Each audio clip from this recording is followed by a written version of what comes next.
I mean, I do Let's think that in get some to ways Taylor there's a comparison Swift. here. Yeah. She wasn't even born until 1989, but she's about to release her How dare she? 12th album. Oh, wow. Rumors of a Super Bowl halftime show.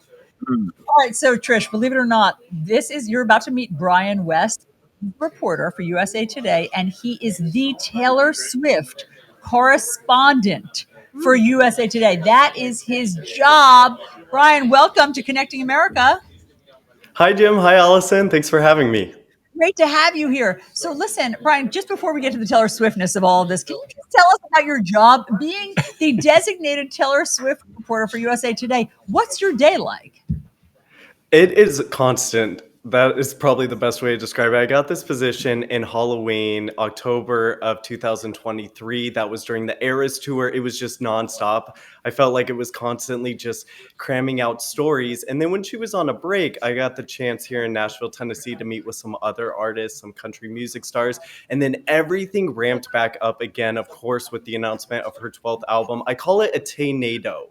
And that's when she makes an announcement and you are just in fifth gear mode trying to jam out stories. What was the day like, Bryan, when you found out about Life of a Showgirl being announced on the New Heights podcast? What was that like for you? So that episode aired on a Wednesday. We found out about it on a Monday morning, and Monday to Thursday was just a blur. It was the longest 2 months of my life. Why? How were you preparing for this? So when you know that an announcement is pending, you start, of course, writing as many articles as you can. You start connecting with the fan base. You try to see what the aesthetics are, where the Easter eggs are. Taylor has a very vast history. And so that most of the first day was trying to figure out all the background, all the history of New Heights, of Travis, their timeline, their relationships. When has she hinted towards this? The color was orange. So it was going back through the Eras tour and looking at all the times she wore the different orange outfits. So that, and in addition to that, it's also going on, cable networks or on live television to explain the hype around Taylor. So you're reporting and being reported on. So, Bryan, I watched the New Heights podcast this weekend, or part of it. I mean, it's 2 hours long. I got through like half of it, but there was a moment where I felt like almost like Travis was speaking vows to her when he was heaping praise upon her. Do you have any scoop about whether there might be an engagement ring coming somewhere down the road? I mean, that'd be huge, obviously.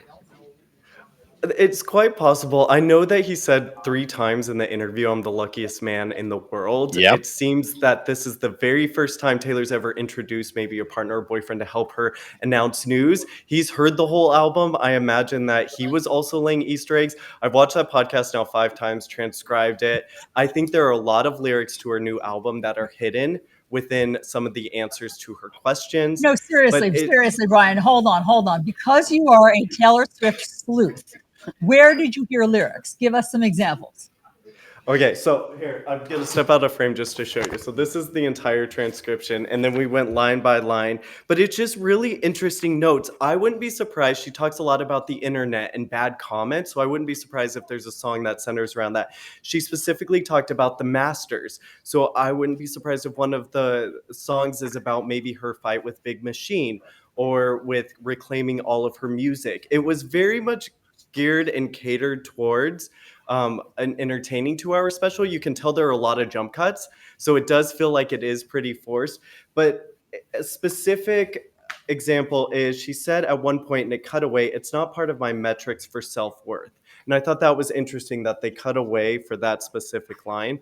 Or she'll say things like she said cover 2, cover 4, cover 0, and she was talking about football plays. So is that possibly maybe a lyric? And that's the hype around the Swifties. When people always ask me, why do we have a job? Why do we have someone deciphering all this? I'm like, it's because it's a whole separate language. There's a whole language of Taylor Swift and her fandom.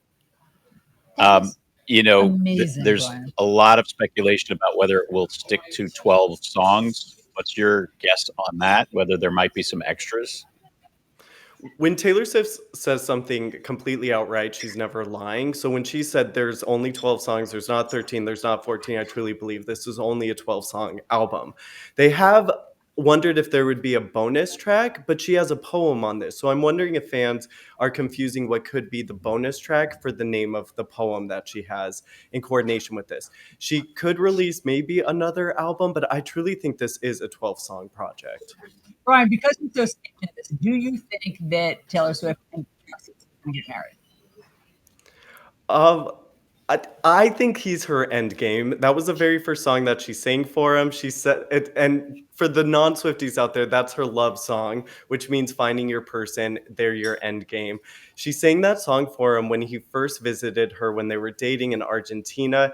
And it's interesting the narrative. Remember when they first started dating, everyone said this is a PR stunt. They're only dating to make headlines. And now here we are 2 years later, and he's helping her announce an album.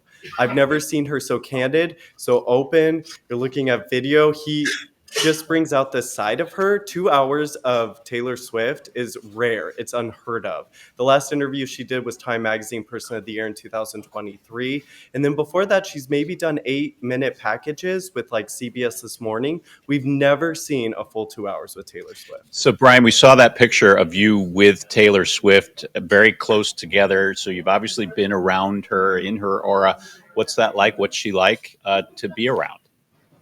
That photo you're looking at right there was when back in 2018, so before I had this job during the Reputation tour, but I have been fortunate enough in the past year to meet her once. It was a fleeting moment at Tide End University, but it's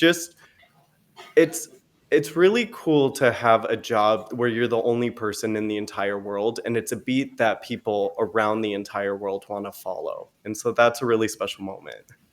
It's amazing. That's amazing, Brian. Thank you so much, Bryan West, for sharing your vast knowledge and Talmudic knowledge of Taylor Swift Yeah. with us. Really great to talk to you, and I think you can take all that to the bank. Okay, but can you believe that that's his job? No. And if you were to become the correspondent for a particular band, which band would it be, or a singer? Something underground.